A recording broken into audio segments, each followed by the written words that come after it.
Hello guys, मेरा नाम है दीक्षा वाजपेयी और आपका बहुत बहुत स्वागत है आज के इस वीडियो में, जिसमें हम लोग बात करने वाले हैं जूनियर हिंदी ट्रांसलेटर की इस वैकेंसी के बारे में, जो कि एसएससी हर साल रिलीज़ करता है और इसमें बहुत कम नोटिफिकेशंस आती हैं, बहुत कम वैकेंसीज आती हैं। तो इस बारे में पूरी डिटेल में डिस्कशन करने वाले हैं, कैसे एग्ज़ाम पैटर्न होता है, कैसे वैकेंसीज रिलीज़ होती हैं, किस डिपार्टमेंट में आपको पोस्टिंग मिलती है, साथ ही साथ आपकी क्या पैटर्न रहना चाहिए आपको एग्ज़ाम क्लियर करने के लिए, कट ऑफ क्या जानी चाहिए, सारी बातें हम लोग डिटेल में डिस्कस करने वाले हैं और साथ ही साथ डॉक्यूमेंट वेरिफिकेशन के बारे में भी पूरी बात कर लेंगे। तो चलो वीडियो शुरू करते हैं। वीडियो शुरू करने से पहले एक बहुत बड़ी दरख्वास्त है कि अगर आप चैनल पर नए हैं तो इसको सब्सक्राइब ज़रूर कर लें, क्योंकि आपको यहाँ से बहुत ही बढ़िया बढ़िया नोटिफिकेशन मिलते हैं जो आपको बहुत हेल्प करते हैं आपकी आने वाली प्रिपरेशन में। चलिए वीडियो शुरू करते हैं। और सबसे पहले आप देख सकते हैं यहाँ पर जो डेट्स हैं, क्रूशियल डेट्स हैं, वो जो कि हमारे लाइफ में बहुत ज़्यादा इंपॉर्टेंट रोल प्ले करती हैं, हमें सबसे पहले उनको ध्यान रखना है। तो सबसे पहले आप देख सकते हैं सबमिशन ऑफ ऑनलाइन एप्लीकेशन क्या है। तो 29 तारीख यानी कि आज के दिन ही इस वीडियो का नोटिफिकेशन आया है और 25 जुलाई 25 जुलाई तक ये नोटिफिकेशन रहेगा, यानी कि तब तक ही आपको फॉर्म अप्लाई करने का मौका मिलेगा। तो अगर आप सोच रहे हैं कि मैं लास्ट में फॉर्म फिल कर लूँगा, आखिरी में फॉर्म फिल कर लूँगी, तो आप गलत हैं। आप कोशिश कीजिए कि आप अपना फॉर्म 10 से 15 जुलाई तक हर हालत में फिल कर दें, क्योंकि एसएससी की साइट जो है वो लास्ट तक आते आते काफ़ी ज़्यादा ढीली पड़ जाती है और वो फिर सही से काम नहीं करती। तो आप कोशिश कीजिए 10 से 15 जुलाई तक आप फॉर्म भर लें। साथ ही साथ अगर हम बात करें कि डेट ऑफ एग्जामिनेशन क्या है, तो इसमें 2 टाइप ऑफ एग्जामिनेशन होते हैं। आगे हम बात करेंगे डिटेल में कि वो एग्जामिनेशन कैसे होते हैं, लेकिन अभी हम लोग यहाँ पर डेट्स की बात कर लेते हैं। तो डेट क्या है, पेपर 1 की जो डेट है वो आपकी है, देख सकते हैं आप यहाँ पर लिखा हुआ है 6 अक्टूबर, यानी कि 6 अक्टूबर 2020 को पेपर 1 आपका क्लियर हो जाएगा, जो कि सीबीटी होता है, यानी कि कंप्यूटर बेस्ड एग्जामिनेशन होता है। और साथ ही साथ जो है डेट ऑफ पेपर 2 जो है वो 31 जनवरी है, यानी कि 31 जनवरी को आपका जो दूसरा वाला पेपर है वो भी कंप्लीट करा लिया जाएगा। यानी कि आप इस उम्मीद से चल सकते हैं कि 2021 के मिड तक आपकी ये वैकेंसी का पूरा क्लियर हो जाएगा। चलिए आगे बात करते हैं कि कौन कौन सी पोस्ट में इसमें वैकेंसीज आई हैं। तो अभी तक मैं आपको बता दूं कि अभी तक इसमें छः कोड के तहत जो है वैकेंसीज रिलीज़ की जाती थी, A B C D E और F। लेकिन अभी आप देख सकते हैं इस बार से F नाम की यहाँ पर कोई भी वैकेंसी नहीं है। क्यों नहीं है वो मैं बताती हूँ कि 2019 से हिंदी प्राध्यापक की जो वैकेंसी थी उसको हटा दिया गया है, यानी कि 2019 में भी उसको कंसीडर नहीं किया जाएगा और इस दो पोस्ट यानी कि 2020 से उसको कंसीडर नहीं किया जाएगा। उस पोस्ट में होता क्या था कि उसमें आपको डिप्लोमा की रिक्वायरमेंट नहीं होती थी, अगर आप बैचलर डिग्री से भी हैं तो आप उस पोस्ट के लिए एलिजिबल थे। लेकिन अभी जो ये वैकेंसीज निकली हैं उसमें आपको कुछ स्पेशल EQ और साथ ही साथ एक स्पेशल डिप्लोमा के साथ आप अगर हैं तो ही आप इस फॉर्म को फिल कर सकते हैं। अगर आप सोच रहे हैं कि मैं अभी वो डिप्लोमा कर लूँगा या अभी उस चीज़ को फुलफिल कर लूँगा, तो आप गलत सोच रहे हैं, क्योंकि आपका जो चीज़ें होती हैं यानी कि जो भी EQ होता है या जो भी डिप्लोमा होता है वो एक क्रूशियल डेट तक ही वैलिड होना चाहिए, अदरवाइज उसको मान्य नहीं किया जाता और आपको डॉक्यूमेंट वेरिफिकेशन से बाहर फेंक दिया जाता है। तो सबसे पहले बात करते हैं, तो जूनियर ट्रांसलेटर की जॉब है जो कि CSOLS में है, लेवल 6 की पोस्ट के लिए है। जूनियर ट्रांसलेटर की मिनिस्ट्री ऑफ रेलवेज में है दूसरी, वो भी लेवल 6 की है। जूनियर ट्रांसलेटर की आर्म्ड फोर्स में है, वो भी लेवल 6 की है। और junior translator junior Hindi translator की है जो कि DOPT में है, तो ये भी लेवल 6 की है। अगर हम ई पोस्ट कोड की बात करें तो ये सीनियर हिंदी ट्रांसलेटर की जॉब है जो कि लेवल 7 के अंदर कत आती है, ठीक है। तो ये पोस्ट बहुत ही अच्छी होती है, बहुत ही बढ़िया सैलरी होती है। लेकिन अगर आपके पास ये डिप्लोमा है या आप सोच रहे हैं फर्दर नोटिफिकेशन के लिए, तो आप ज़रूर इस फॉर्म को फिल कीजिए। अगर आप आने वाले एग्जाम्स को भी देना चाहते हैं तो आप इस एग्ज़ाम को ज़रूर देने जाइए, जिससे आपको पता चलेगा एग्ज़ाम का लेवल कैसा होता है। चलिए बात कर लेते हैं अगर हम वैकेंसीज़ की, तो एसएससी ने इस बार से जो है एक नया प्रोसीजर चालू किया है कि साथ ही साथ वैकेंसी को भी रिलीज़ कर देता है, ताकि जो है आपको पता चल जाए कि वैकेंसी कितनी है। तो जूनियर हिंदी ट्रांसलेटर की जो वैकेंसी है वो 275 है, आप यहाँ देख सकते हैं। और साथ ही साथ सीनियर हिंदी ट्रांसलेटर की जो वैकेंसी है वो 8 वैकेंसी है, ठीक है। आपको ध्यान रखना है कि vacancies time to time change हो सकती है। ये वैकेंसी जो है वो टेंटेटिव है, यानी कि इसमें अभी इंक्रीजमेंट या डिक्रीजमेंट दोनों ही हो सकता है, आप उसके लिए बिल्कुल तैयार रहें। आगे अगर हम बात करें रिजर्वेशन की, तो वो सारा रिजर्वेशन प्रोसेस वैसा ही है जैसा कि अन्य एसएससी के पोस्ट के लिए होता है। साथ ही साथ आपको सिटीजनशिप जो है वो इंडिया, नेपाल या आप पूरी पोस्ट को पढ़ सकते हैं। मैं इस वीडियो को डिस्क्रिप्शन बॉक्स के वीडियो के नीचे PDF डाल दूंगी। एज रिलैक्सेशन की बात करें, जो कि बहुत ही इंपॉर्टेंट चीज़ है, 1/1/2021 तक आप 18 से ज़्यादा और 30 से कम के होने चाहिए। यानी कि आप जो है 1/1/2021 तक आपकी एज कंसीडर करी जाएगी, इस बात का खासा ध्यान रखना है। अगर रिलैक्सेशन की हम बात करें तो SC ST OBC PWD इन सभी को एज रिलैक्सेशन मिलता है 5 साल, 3 साल और 10 साल का। तो अगर आप एज रिलैक्सेशन कैटेगरी में आ गए हैं और अपर एज हो गई आपकी, तो आपको इसके लिए ज़रूर ट्राई करना चाहिए। आगे अगर हम बात करते हैं, ये सारी चीज़ें हैं जो आप एक्समैन वगैरह के लिए पढ़ सकते हैं। अभी हम बात कर लेते हैं प्रोसेस ऑफ सर्टिफिकेट का। देखो, प्रोसेस ऑफ सर्टिफिकेट जो बाद में बच्चे बहुत कंफ्यूज होते हैं, तो ज़रूरी है कि आप फॉर्म भरते वक्त ही इस बात को जान लें कि आपका जो सर्टिफिकेट होता है उसका प्रोसेस कैसा होना चाहिए। मतलब सर्टिफिकेट जो भी आपको चाहिए वो किस टाइप के होने चाहिए। तो अगर हम बात करें, देखिए यहाँ पर जो भी डेट होगी वो आपका 25/7/2020 यानी कि जो फॉर्म भरने की लास्ट डेट है उससे पहले का आपका सारा कुछ होना चाहिए। ठीक है, अगर आपके पास इस टाइप का नहीं, इस दिन इससे पहले का नहीं है, तो देखिए यहाँ पर लिखा है वेयर नॉट स्पेसिफाइड अदरवाइज, उनको जो है वहाँ पर कंसीडर नहीं किया जाएगा। ठीक है, तो क्लोजिंग डेट के पहले का होना चाहिए, ये बात आपको ध्यान रखनी है। साथ ही साथ यहाँ पर OBC सर्टिफिकेट के बारे में भी कुछ चीज़ें लिखी हैं, तो आप इसको यहाँ से पढ़ सकते हैं। अब अगर हम आगे बात करते हैं स्क्राइब के बारे में, तो कुछ PWD कैंडिडेट्स हैं जिनको स्क्राइब ले जाने का मौका मिलता है, तो आप स्क्राइब भी ले जा सकते हैं। ये सारी चीज़ें जिससे आपको 20 मिनट एक्स्ट्रा मिलते हैं पेपर देने के लिए, तो वो चीज़ें भी आप ध्यान रख सकते हैं। अब हम बात कर लेते हैं EQ, जो सबसे मेन और इम्पॉर्टेंट बात है वो आती है EQ यानी कि इसेंशियल क्वालिफिकेशन की। तो वो है क्या क्या होनी चाहिए आपके पास, इस चीज़ को आप बहुत ही ध्यान से समझिएगा। A से D तक के लिए यानी कि जूनियर हिंदी ट्रांसलेटर और जूनियर ट्रांसलेटर के लिए आपके पास क्या क्या रिक्वायरमेंट होनी चाहिए, तो वो ध्यान से समझिए। आपके पास या तो मास्टर डिग्री होनी चाहिए। सबसे पहली बात तो है, बहुत सारे बच्चे मुझसे पूछते क्या बैचलर डिग्री से इस पोस्ट को फिल कर सकते हैं, तो आप नहीं फिल कर सकते। आपके पास मास्टर डिग्री होनी ही चाहिए, किसी भी चीज़ से हो, बस होनी चाहिए। ठीक है, देखिए यहाँ पर कितनी सारी चीज़ें लिखी हुई हैं, आपको इनमें से कोई एक होनी चाहिए। जरूरी नहीं कि आपके पास सारी की सारी हो, आपके पास कोई एक होनी चाहिए। मास्टर डिग्री हो सकती है आपकी हिंदी से, मास्टर डिग्री हो सकती है इंग्लिश से, मास्टर डिग्री हो सकती है किसी अदर सब्जेक्ट से, लेकिन हिंदी या इंग्लिश आपका कंपलसरी सब्जेक्ट या इलेक्टिव सब्जेक्ट होना चाहिए। मास्टर डिग्री हो सकती है अदर सब्जेक्ट से, इस टाइप से ये चीज़ें आप देख सकते हैं। इसके अलावा एंड यानी कि ये जो चीज़ है ये आपके पास कंपलसरी होनी चाहिए। ठीक है, वो सारी चीज़ें जो मैंने बताई, यानी कि MA की डिग्री आपके पास होनी चाहिए, मास्टर डिग्री जो आपके पास होनी चाहिए वो किसी भी सब्जेक्ट से हो सकती है, लेकिन आपके पास जो डिप्लोमा होना चाहिए वो आपके पास हिंदी ट्रांसलेशन का ज़रूर होना चाहिए। अदरवाइज आपको जो है कंसिडर जॉब के लिए नहीं किया जाएगा। अगर आपके पास डिप्लोमा नहीं है तो फिर आपके पास 2 साल का एक्सपीरियंस होना चाहिए ट्रांसलेशन वर्क का, हिंदी का या फिर इंग्लिश का, जैसा भी हिंदी टू इंग्लिश या इंग्लिश टू हिंदी, कोई सा का भी हो, जो सेंट्रल स्टेट गवर्नमेंट या किसी जो गवर्नमेंट अंडरटेकिंग में होना चाहिए, तभी आपको यहाँ के लिए मान्य किया जाएगा। इसके अलावा अगर हम बात करें पोस्ट कोड E की यानी कि सीनियर हिंदी ट्रांसलेटर की, तो उसमें भी वो डिग्री वाला सारा फॉर्मेट सेम है, और उसके अलावा आपको जो है डिप्लोमा भी होना चाहिए, ये भी सेम है। ठीक है, तो यहाँ तक आपको मेरे भी बात समझ में आ चुकी है कि आपके पास क्या चीज़ें होनी चाहिए और क्या चीज़ें नहीं होनी चाहिए। चलिए आगे बात करते हैं। अब देखिए यहाँ पर सीनियर हिंदी ट्रांसलेटर में क्या है, आपके पास जो हिंदी और इंग्लिश का डिप्लोमा अगर कंपलसरी सब्जेक्ट है वो डिग्री लेवल पे होना चाहिए। लेकिन यहाँ पर क्या है, यहाँ पर अगर आपके पास देखिए डिग्री लेवल में है तो भी ठीक है, और अगर डिग्री लेवल में नहीं है तो भी आपका काम चल जाएगा। तो इस चीज़ को आप खासा ध्यान रखिएगा। आगे बात करते हैं अप्लाई कैसे करना है आपको। तो अप्लाई करने के लिए आपको सबसे पहले ssc.nic.in पे जाना है। अगर आप इससे पहले कभी अप्लाई कर चुके हैं तो आपको अपना रजिस्ट्रेशन ID और पासवर्ड डाल करके आप अप्लाई कर सकते हैं।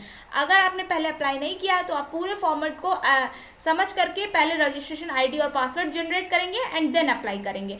आपको एक चीज़ और ध्यान रखनी है, जो लोग पहले से अप्लाई कर चुके हैं या जो लोग अभी अप्लाई कर रहे हैं, वो फ़ोटो के लिए विशेषकर ध्यान दें कि इस बार से SSC ने अपना एक नया रूल निकाला है कि आपकी फ़ोटो पर आपका डेट प्रिंट होना चाहिए, जिस डेट को आप फ़ोटो खिंचवा रहे हैं। ठीक है, तो वो आपका 3 महीने से पुराने की भी फ़ोटो नहीं होनी चाहिए। तो ये चीज़ जो है आपको ध्यान रखनी है।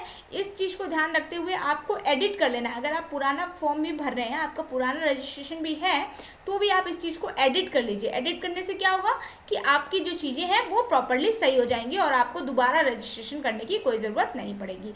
तो आप फॉर्म को इस तरह से भर सकते हैं। एप्लीकेशन फ़ीस की अगर हम बात करें तो 100 रुपये UR कैटेगरी के लिए है, लेकिन SC ST OBC SC ST माफ़ कीजिएगा SC ST फीमेल और PWD कैंडिडेट्स के लिए इस चीज़ की जो फीस है वो 0 रुपये है, यानी कि फ्री है ये फॉर्म। ठीक है, अब अगर हम आगे बात करते हैं सेंटर्स ऑफ एग्जामिनेशन, तो आप यहाँ से देख सकते हैं कौन कौन से सेंटर्स हैं। आप इसको आराम से बैठ करके PDF में पढ़ सकते हैं। आगे हम बात करते हैं कि एग्जाम का प्रोसेस कैसे होने वाला है। तो प्रोसेस देखिए, मैंने पहले इस वीडियो के स्टार्टिंग में बताया था कि 2 पेपर होते हैं इसमें, पेपर 1 और पेपर 2।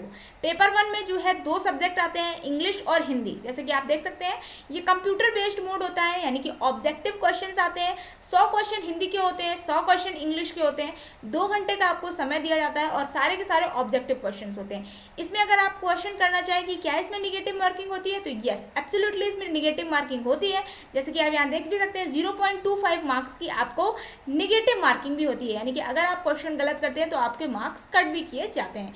PWD कैंडिडेट्स के लिए 2 घंटे 40 मिनट का ये एग्ज़ाम रहता है। ठीक है, पेपर 2 की अगर हम बात करें तो ये डिस्क्रिप्टिव पेपर होता है।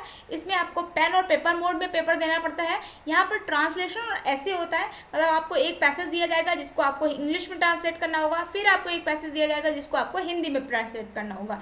इस टाइप से आपको ये पेपर होता है। 2 घंटे का इसमें भी आपको समय मिलता है और 200 नंबर का ये आपको टोटल पेपर होता है। तो यानी कि अगर हम दोनों पेपर को ऐड कर दें तो टोटल आपकी जो कट ऑफ बनती है वो 400 नंबर की बनती है। हाल ही में अभी जो है 2019 वाले का रिजल्ट आया है, तो आप उस पर मैं उस वीडियो का डिस्क्रिप्शन बॉक्स में लिंक डाल दूंगी, तो आप इस वीडियो को देख सकते हैं कि कितनी कट ऑफ अभी लास्ट में गई हुई है। ठीक है, कट ऑफ बहुत कम जाती है, उसके लिए आप बिल्कुल भी टेंशन ना लीजिए, क्योंकि बहुत ही कम बच्चे इस पेपर का एग्जाम देते हैं, क्योंकि बहुत कम लोगों के पास ये डिप्लोमा नाम की बीमारी होती है। ठीक है, तो आप जो है ध्यान रखिए, पेपर बहुत कम लोग लेते हैं, बहुत कॉम्पिटिशन हाई नहीं है इस पेपर में, लेकिन आपकी तैयारी अच्छी होनी चाहिए। साथ ही साथ अगर आप हिंदी की तैयारी करना चाहते हैं और हिंदी में 100 आउट ऑफ 100 डालना चाहते हैं, तो आप ऊपर देखिए डिस्क्लेमर चल रहा है, 12 बजे मेरी हिंदी की क्लास ले सकते हैं, और साथ ही साथ इंग्लिश की क्लास भी 8 बजे जरूर लें, जिससे आपको इस पेपर में बहुत ज़्यादा इंप्रूवमेंट मिलेगा और बहुत ज़्यादा आपको हेल्प मिलेगी।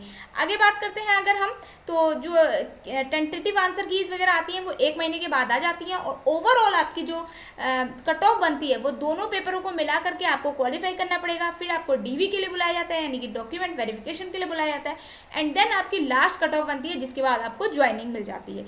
ठीक है, आगे बात कर लेते हैं अगर हम सिलेबस की, तो सिलेबस कोई बहुत ज़्यादा खासा कठिन नहीं होता है। नॉर्मल आपको लैंग्वेज और लिटरेचर का नॉलेज होना चाहिए, लेकिन कुछ चीज़ें हैं जो SSC हर चीज़ों से पूछता है। हिंदी में भी आपको कुछ बहुत ही कठिन नहीं पूछते हैं, लेकिन इंग्लिश में थोड़ा सा डिफिकल्ट रहता है पेपर, क्योंकि आपको हर चीज़ वहाँ पर बेसिक पता होनी चाहिए। ठीक है, डिग्री लेवल का पेपर होता है, तो आप समझ सकते हैं कि बहुत ही ईजी पेपर तो नहीं होता है, लेकिन हाँ इतना ज़्यादा हार्ड भी नहीं होता है, मैं ये कहना चाहूँगी। आगे बात कर लेते हैं यहाँ तक, तो आप ध्यान रखिए कि डॉक्यूमेंट वेरिफिकेशन की अगर हम बात करें, तो डॉक्यूमेंट वेरिफिकेशन में आपको क्या क्या चीज़ें लेके जानी पड़ती हैं। तो सबसे पहले तो आपको कोई अपना जो डॉक्यूमेंट वेरिफिकेशन के लिए ID प्रूफ लेके जाना पड़ता है, जिसमें Aadhaar card, voter card, PAN card, passport या कुछ भी हो सकता है। इसके अलावा आपको मैट्रिकुलेशन का सर्टिफिकेट या सेकेंडरी सर्टिफिकेट लेके जाना पड़ता है। एजुकेशनल क्वालिफिकेशन यानी कि जो MA BA ये सब जो डिग्रीज होंगी आपको वो लेके जाना पड़ेगा। एक्सपीरियंस सर्टिफिकेट अगर आपके पास कोई है तो आप वो भी लेके जा सकते हैं। कास्ट सर्टिफिकेट या कैटेगरी सर्टिफिकेट अगर आप बिलोंग करते हैं उससे, तो आप उसको भी लेके जाइए। PWD है तो आप वो सर्टिफिकेट ले जा सकते हैं। इसके अलावा अगर ESM है या कोई और एज रिलैक्सेशन के लिए आपने अप्लाई किया, तो आप वो वाली सर्टिफिकेट भी लेके जा सकते हैं। साथ ही साथ ध्यान रखिए आपको इसका पूरा ओरिजिनल एंड साथ ही साथ as well as photo copies भी आपको लेके जानी होती है, सेल्फ अटेस्टेड। ठीक है, ये सारी चीज़ें हालांकि आपको डॉक्यूमेंट वेरिफिकेशन के टाइम बताई जाती हैं, लेकिन मैंने अभी बता दी। साथ ही साथ आपको यहाँ पोस्ट प्रेफरेंस का भी ऑप्शन दिया जाता है। ध्यान रखिए BRO यानी कि जूनियर ट्रांसलेटर में जो BRO से पोस्ट होती है, उसमें आपको फिजिकल एफिशिएंसी टेस्ट भी देना पड़ता है। ठीक है, तो ध्यान रखिएगा ये टेस्ट भी आपको यहाँ पर देना पड़ेगा। अभी मैं आपको थोड़ा सा सर्टिफिकेट की फॉर्मेट दिखा देती हूँ, जिससे आपको पता चल जाए कि किस टाइप का सर्टिफिकेट आपको वहाँ पर यूज़ करना है। तो आइए देख लेते हैं। सबसे पहले आप देख लीजिए, ये जो सर्टिफिकेट है वो फिजिकल लिमिटेशन, अगर आप स्क्राइब ले जाना चाहते हैं तो इस टाइप का आपको सर्टिफिकेट वहाँ पर ले जाना पड़ेगा स्क्राइब के लिए। दूसरा आप देख सकते हैं ये ओन स्क्राइब के लिए इस टाइप का सर्टिफिकेट आपको ले जाना पड़ेगा, ये स्क्राइब के लिए यानी कि PWD कैटेगरी के लिए। इसके अलावा यहाँ पर आप देख सकते हैं फिलिंग ऑनलाइन एप्लीकेशन आपको कैसे फिल करना है ये उस चीज़ का लिखा हुआ है। तो आप कैसे स्टेप बाय स्टेप आपको बताया गया। इस टाइप से देखिए आपको फॉर्मेट मिलता है फॉर्म भरने का। यहाँ पर आप डायरेक्ट अगर आपने पहले से फिल कर रखा है तो आप रजिस्ट्रेशन आईडी पासवर्ड डाल के ओपन कर सकते हो। नहीं फिल कर रखा है तो इस टाइप का आपको प्रोसीजर मिलेगा। ठीक है, आप यहाँ पर अपना आधार कार्ड डाल सकते हैं। इसके अलावा आप यहाँ पर देख सकते हैं आईडी नंबर, अगर वोटर आईडी कार्ड है तो आप वोटर आईडी कार्ड भी डाल सकते हैं। अपना नेम यहाँ पर आपको फुलफिल करना पड़ता है। इसके अलावा अगर आपने कभी भी जीवन में अपना नाम चेंज करवाया तो आप वो भी यहाँ पर बता सकते हैं। फादर्स नेम डालिए, इसके अलावा मदर्स नेम डालिए, डेट ऑफ बर्थ डालिए। बहुत ही ईजी फॉर्म है, कोई बहुत ज़्यादा कठिन फॉर्म नहीं होता है। एजुकेशन बोर्ड क्या है आपका, इसके अलावा आपको यहाँ पर बताना है रोल नंबर क्या होगा, वेरीफाई रोल नंबर करना पड़ता है, ईयर ऑफ पासिंग करना पड़ेगा, जेंडर डालना है, ईमेल आईडी डालिए, इसके अलावा आप मोबाइल नंबर डालिए और ये सब चीज़ें डाल करके आपको सेव एंड नेक्स्ट में क्लिक कर देना होता है। इसके अलावा अगर हम बात करें, देखिए सेकेंड वाले में जैसे आप सेव एंड नेक्स्ट करते हैं तो आपको कैटेगरी का इस टाइप खुल के आ जाता है। तो आप कैटेगरी सेलेक्ट कर लीजिए, नेशनलिटी सेलेक्ट कर लीजिए। इसके अलावा अगर आप पीडब्ल्यूडी कैंडिडेट है तो आप वो सेलेक्ट कर लीजिए। आइडेंटिफिकेशन मार्क, जैसे मेरे फेस पे ये मोल है, इस तरह से अगर आपके पास कोई ऐसा आइडेंटिफिकेशन मार्क है तो आपको वो भी यहाँ पर फिल करना पड़ता है। ठीक है, इसके अलावा हम बात करें स्टेट फिल करिए, आप परमानेंट एड्रेस फिल कीजिए, पिन कोड अपना एड्रेस यहाँ पर फिल कर सकते हैं। एंड इसके अलावा आप फिर नेक्स्ट पे क्लिक कर देते हैं, सेव एंड नेक्स्ट पे क्लिक कर देते हैं। फिर यहाँ पर थर्ड स्टेज में आपको फोटो और साइन अपलोड करने का फॉर्मेट आता है। फोटो मैंने आपको बता दी 20 KB से 50 KB तक के बीच की होनी चाहिए। कोशिश कीजिए फोटो आप कहीं से एडिट करा लें कैफे वगैरह से, अगर आप खुद एक्सपीरियंस होल्डर है तो आप तभी खुद करें। ठीक है, तो यहाँ पर आप फोटो जो है चूज़ कर सकते हैं, यहाँ से आप अपना सिग्नेचर चूज़ कर सकते हैं। एंड इसके अलावा आप फाइनल सबमिट पे क्लिक कर सकते हैं। अभी आपका फॉर्म भरा नहीं है, ध्यान रखिएगा। फाइनल सबमिट करने के बाद भी आपका फॉर्म नहीं भरा है, ये आपका सिर्फ रजिस्ट्रेशन हुआ है SSC पे। इसके अलावा फिर से आपको रजिस्ट्रेशन ID पासवर्ड डाल करके लॉगिन करना होगा और जैसे ही आप लॉगिन करेंगे आपको फिर से जो है अप्लाई का फॉर्मेट दिखेगा। इस टाइप से मैं दिखा रही हूँ अप्लाई कैसे दिखेगा, तो ये आपका हो जाएगा। देखिए, तो अप्लाई का फॉर्मेट दिखेगा, जैसे आपको GST वाला दिखे उस पर आप अप्लाई करेंगे, इस टाइप से आपको देखो चीज़ें दिखाई देंगी। फिर से आपको यहाँ पर यूनिवर्सिटी, ईयर ऑफ पासिंग वगैरह सारी चीज़ें आपको यहाँ पर लिखी हुई दिखाई देंगी। आपको अब उसके बाद में अप्लाई पे क्लिक करके, प्रीव्यू पे क्लिक करके यहाँ कैप्चा कोड डाल करके आपका फॉर्म अप्लाई हो जाएगा। तो जहाँ जब तक आपको फाइनल प्रिंट आउट नहीं मिल जाए तब तक आपको वहाँ से बाहर नहीं आना है, क्योंकि पिछली बार की CHSL में काफ़ी बच्चों को ये प्रॉब्लम हुई थी कि उन्होंने बस रजिस्ट्रेशन किया और सोचा मेरा फॉर्म भर गया, लेकिन ऐसा नहीं हुआ। तो आपको पूरा फॉर्म भरना है, सही से भरना है अगर आप खुद भर रहे हैं तो। ठीक है, ये सारे सर्टिफिकेट्स और हैं, आप देख सकते हैं। एक्स सर्विसमैन के लिए इस टाइप का फॉर्मेट चाहिए, SC ST के लिए अगर आपके पास इस टाइप का फॉर्मेट होना चाहिए। इसके अलावा आप देख सकते हैं ये जो है OBC के लिए है, OBC के लिए इस टाइप का फॉर्मेट होना चाहिए। आपका जो इस टाइप का फॉर्मेट का मतलब है जो आपका सर्टिफिकेट है वो इसी टाइप से लिखा हो। इनकम के लिए इस टाइप का, यानी कि इकोनॉमिक वीकर सेक्शन के लिए यानी कि EWS के लिए इस टाइप का होना चाहिए फॉर्मेट। ठीक है, ये आप देख सकते हैं, यहाँ तक सारे फॉर्मेट्स हैं। ठीक है, तो ये चीज़ें आपको ध्यान रखनी है। इसके अलावा जो PWD कैंडिडेट्स हैं उनका इस टाइप से कुछ सर्टिफिकेट बना होना चाहिए। तो गाइज आज के लिए इतना ही। अगर आपको मेरा वीडियो पसंद आया हो तो वीडियो को प्लीज़ लाइक कर देना, शेयर कर देना अपने दोस्तों के साथ। साथ ही साथ मैं एक नए टॉपिक पे वीडियोस लाना चाह रही हूँ, जो कि है जैसे कि CGL में बहुत सारी पोस्ट हैं, ASO, ITI, टैक्स असिस्टेंट। तो इन सब चीज़ों के बारे में डिटेल्ड वीडियो जिसमें आपको पता चले कि इसकी सैलरी क्या होती है, इन हैंड सैलरी क्या आती है, जॉब प्रोफाइल कैसा है, आपको कहाँ पर पोस्टिंग मिलती है, कैसे आपका प्रमोशन होता है, ये सारी बातें हम इस पर डिटेल में डिस्कशन करना चाहते हैं। तो इसके लिए मैं पूरी एक सीरीज़ लेकर आना चाहती हूँ। तो अगर आपको ये वीडियो चाहिए तो रिकमेंडेशन आप मुझे नीचे कमेंट सेक्शन में दे सकते हैं। हालांकि इस फॉर्म के बारे में मैंने आपको सब कुछ बता दिया है, फिर भी अगर आपके मन में कोई क्वेरी है तो आप नीचे कमेंट सेक्शन में मुझसे पूछ सकते हैं। आज की वीडियो के लिए इतना ही। अगर आपको वीडियो पसंद आया तो वीडियो को लाइक करना है एंड साथ ही साथ शेयर करना है। मिलते हैं नेक्स्ट वीडियो में, तब तक के लिए बाय बाय, टेक केयर।